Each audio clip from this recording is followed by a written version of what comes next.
Hey everyone, welcome to today's Explainer.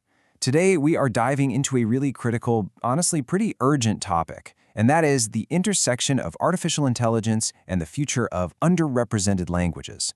To really understand what's at stake here, we are going to be using the Somali language as our case study. It is a fascinating and kind of intense look at how technology could either totally erase or completely elevate global cultures. And honestly, it all depends on what we decide to do next. Right off the bat, I want you to think about this really profound quote from our source material. Artificial intelligence is becoming a new layer of civilization. Just let that sink in for a second. We are not talking about some new software update for your phone. We are talking about the foundational infrastructure of our future. And the harsh reality is this. Languages that are well represented in AI systems, they are going to gain a massive amount of global influence. But languages that are poorly represented, they're going to get pushed right to the margins of this new civilization. So, here is our roadmap for this explainer. We're going to cover AI and the language gap, why current AI fails, the cost of inaction, why Silicon Valley won't save us, building the Somali Foundation, and finally, teaching machines to speak.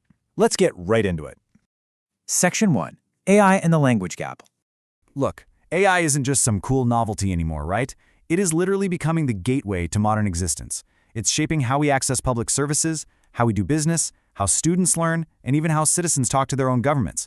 Because AI is taking over these absolutely crucial areas, a language that AI handles poorly places its speakers at a massive disadvantage from day one.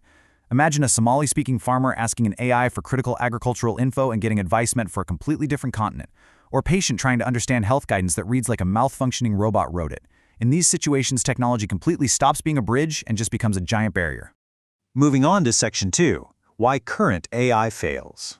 So there is a core technical glitch in how machines currently generate Somali text. Basically, the AI is thinking in English and then just mechanically translating it afterward.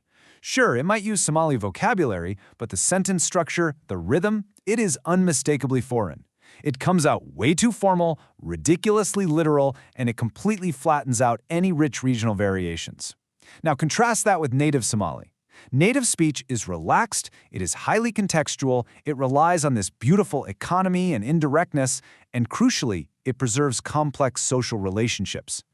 Our source makes a brilliant point here. It notes that a machine trained mostly on translated material may know the dictionary meaning of a sentence while missing what the speaker is actually communicating. Current AI completely misses humor. It totally ignores the social nuances, like the difference between speaking to your best friend, a respected elder, or a public official. If you're a native speaker, this weakness is instantly, painfully obvious, and it's a huge problem. Section 3, the cost of inaction. We have to think of this like an iceberg. The compounding cultural dangers of just accepting this flawed AI as the status quo are mostly hidden beneath the surface. The cost of inaction isn't going to be one catastrophic day where a language is suddenly excluded from the future. No, the damage happens slowly. First, a local school chooses an English learning platform because the Somali one is glitchy. Then, a government ministry buys a foreign tech system. Then, a student just stops searching online in Somali altogether because the answers are useless.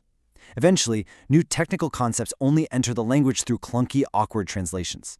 It's a slow leak. Each of these seemingly small, practical decisions slowly bleeds the language of its utility. And this brings us to a really critical concept from the text: linguistic inequality. Over time, people simply adapt to the language where the tech works best. So while parents might still speak Somali around the dinner table, professionals, engineers, and researchers will totally shift to English because the digital tools are just vastly superior. But here's the thing. A language that is confined only to home conversation, humor, and nostalgia, that is not a secure language. To actually survive, a language has to function in science, in law, in medicine, and in the economy. Section 4. Why Silicon Valley won't save us. Let's be real about the commercial landscape for a second. Global priority languages, we're talking English, Chinese, Spanish, they have vast commercial incentives behind them. Massive markets, extensive, pristine digital archives. Somali, on the other hand, has scattered books, incomplete archives, and a vast amount of incredible knowledge that remains purely oral.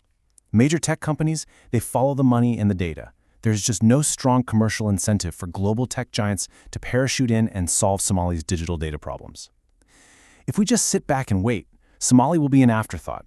It'll get mechanically translated by a server somewhere and stamped as supported. Now this is probably the most chilling warning from the explainer's source material.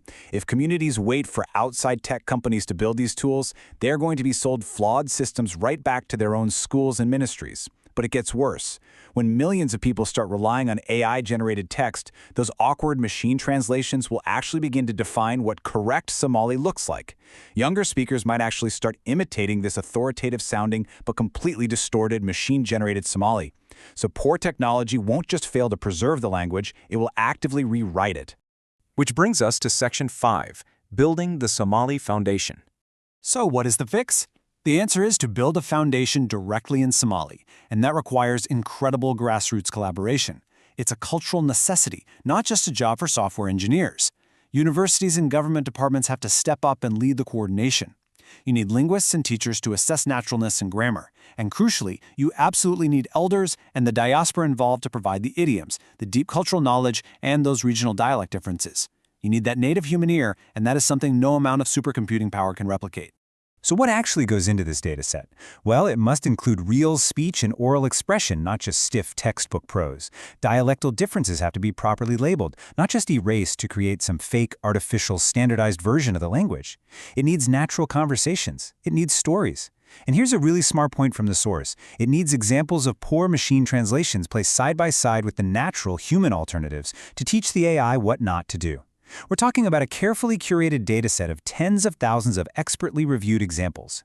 That is infinitely more valuable than hundreds of thousands of crude, scraped internet translations. Quality over quantity, for sure. Finally, Section 6, Teach Machines to Speak.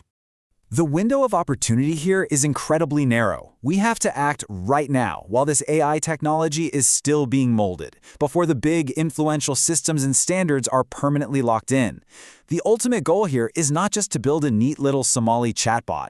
The goal is to ensure Somali remains a language of knowledge, dignity, and opportunity in the age of artificial intelligence. It's about building technology that treats the language as a living, breathing entity with its own history, not just a blank target for an English translation.